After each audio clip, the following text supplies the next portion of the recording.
कभी सोचा है कि एक छोटी सी बिल्कुल अनजाने में की गई गलती कैसे एक पूरे गांव को एक सदियों पुराने श्राप के अंधेरे में धकेल सकती है? आज हम एक ऐसी ही कहानी की गहराई में उतरने वाले हैं। एक ऐसी कहानी जहां एक भूला बिसरा अतीत जिंदा होकर अपना बदला लेने लौटता है। सुन रहे हैं? ये कोई मामूली धमकी नहीं है। ये तो एक ऐलान है, एक ऐसा रोंगटे खड़े कर देने वाला वादा जो कहानी के आखिर में नहीं बल्कि बिल्कुल शुरुआत में ही हमें अंदर तक हिला देता है। अब सवाल ये है कि ये आवाज़ आखिर है किसकी और ऐसी नौबत आई ही क्यों? चलिए पता लगाते हैं, चलते हैं इस अभिशाप की जड़ तक। तो हमारी कहानी का जो हीरो है उसका नाम है गिरधारी।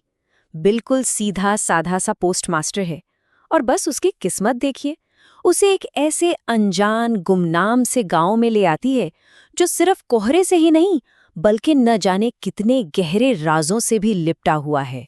कहते हैं ना कि कभी कभी सबसे बड़ी तबाही की शुरुआत बहुत ही मामूली वजहों से होती है। गिरधारी के लिए वो वजह थी बस रात के खाने के लिए थोड़े से चावल। बेचारे को क्या मालूम था कि ये चावल की तलाश उसे सीधे मौत के दरवाजे पर ले जाएगी। अब इस कहानी में दो अहम किरदार हैं।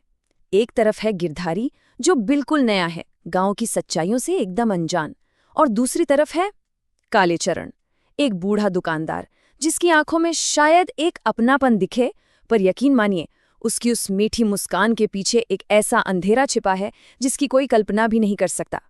और बस यहीं से गिरधारी की किस्मत का खेल पलट जाता है। वो एक छोटी सी मदद करने जाता है और अनजाने में पूरे गांव के लिए तबाही का दरवाजा खोल देता है।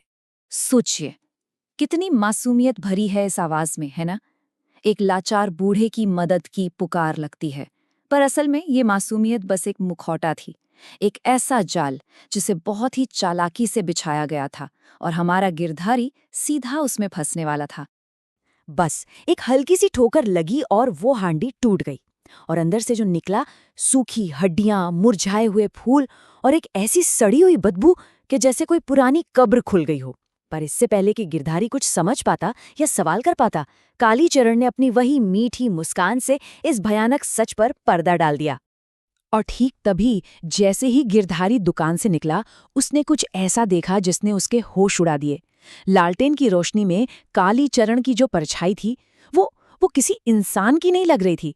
वो बेतहाशा लंबी थी, जैसे किसी दैत्य की परछाई हो। ये पहला पक्का सबूत था कि वो किसी मामूली दुकानदार से नहीं बल्कि किसी और ही चीज से मिलकर आया है। दुकान में जो कुछ भी हुआ ना, वो तो बस एक चिंगारी थी।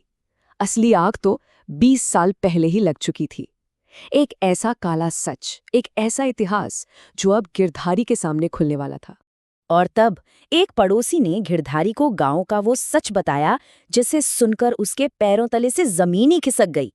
पता चला कि 20 साल पहले कालीचरण कोई दुकानदार नहीं बल्कि बच्चों की बलि चढ़ाने वाला एक तांत्रिक था।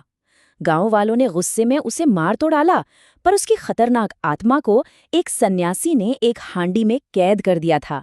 और ये वही हांडी थी जिसे गिरधारी कुछ देर पहले ही तोड़ चुका था। तो अब वो आत्मा आजाद थी और वो भूखी थी, बहुत भूखी, बदले की आग में जल रही थी।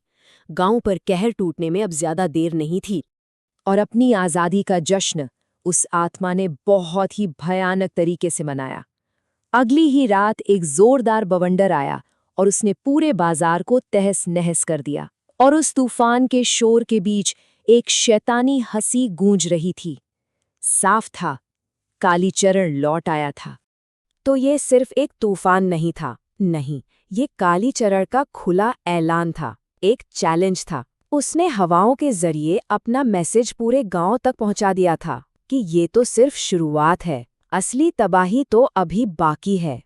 और इस पल गिरधारी को सब कुछ शीशे की तरह साफ हो गया। वो मीठी मीठी बातें, वो लाचार होने का नाटक, वो सब एक धोखा था। उसकी बस एक छोटी सी गलती ने एक शैतान को आजाद कर दिया था, और अब इस गलती को सुधारने का भारी बोझ भी उसी के कंधों पर आ गया था। तो जब सारी उम्मीदें खत्म होने लगी, तब गांव वालों को याद आया वो सन्यासी, वही सन्यासी जिसने 20 साल पहले इस मुसीबत को टाला था। पर इस बार इस लड़ाई में सन्यासी अकेला नहीं था। गिरधारी को अपनी गलती का प्रायश्चित हर हाल में करना था। सन्यासी का प्लान बहुत सीधा लेकिन उतना ही खतरनाक था। प्लान के मुताबिक गिरधारी को एक चारे की तरह इस्तेमाल किया जाना था। उसे अकेले दुकान में जाकर कालीचरण को बातों में लगाना था, उसका ध्यान भटकाना था।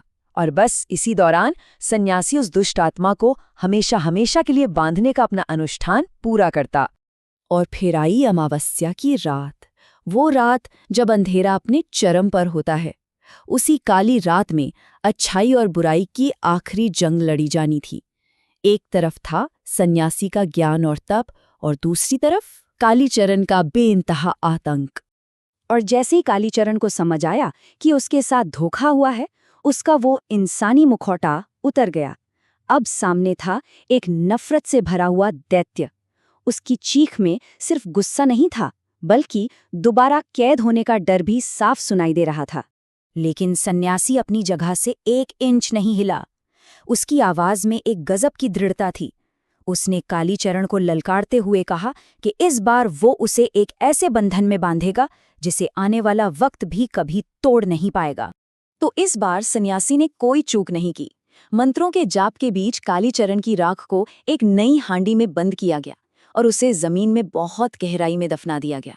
और उसके ठीक ऊपर एक बरगद का छोटा सा पौधा लगा दिया गया, मानो एक जीता जागता पहरेदार जिसकी जड़ें उस बुराई को हमेशा हमेशा के लिए अपनी गिरफ्त में रखेंगी। गांव में शांति तो वापस आ गई, पर एक सवाल पीछे छूट गया। क्या इतनी शक्तिशाली बुराई को सच में खत्म किया जा सकता है, या वो बस जमीन के नीचे सो जाती है, सही मौके का इंतजार करती है, एक और ठोकर लगने का, एक और हंडी टूटने का, और शायद एक और गिरधारी के आने का।